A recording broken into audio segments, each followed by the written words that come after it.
سلام، امروز اربعین 24 مرداد 1404 کاشمر. اومدیم چای خونه یک چای بخوریم. سلام. چی میشه؟ چه آب میدن؟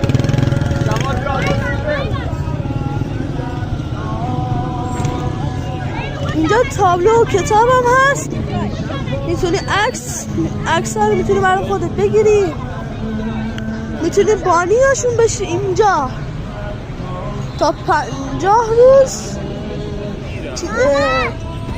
هستن، یعنی تا 50 روز بیاین و چای بخوری شب و از این تابلو و کتاب ها تهیه کنی. این صحنه رو برای تک تکتون آرزو بکنم.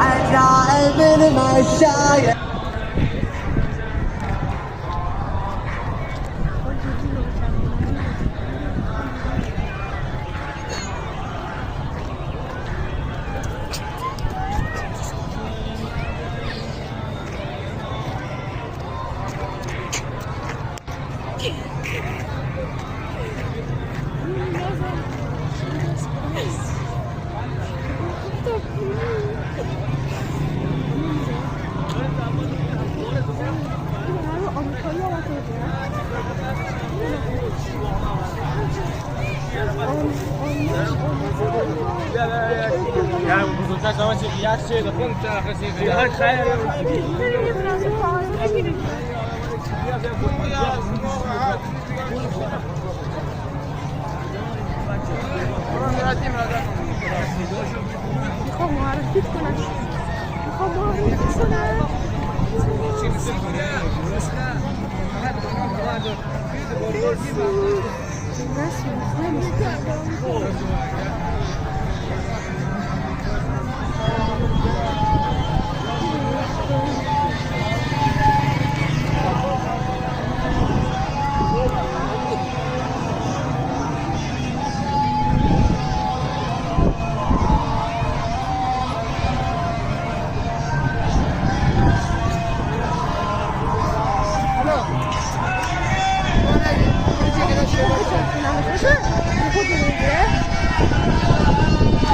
در حضور دوست خوبم مهدیار گفت اینجا رو تا خود امامزاده میخوایم بریم.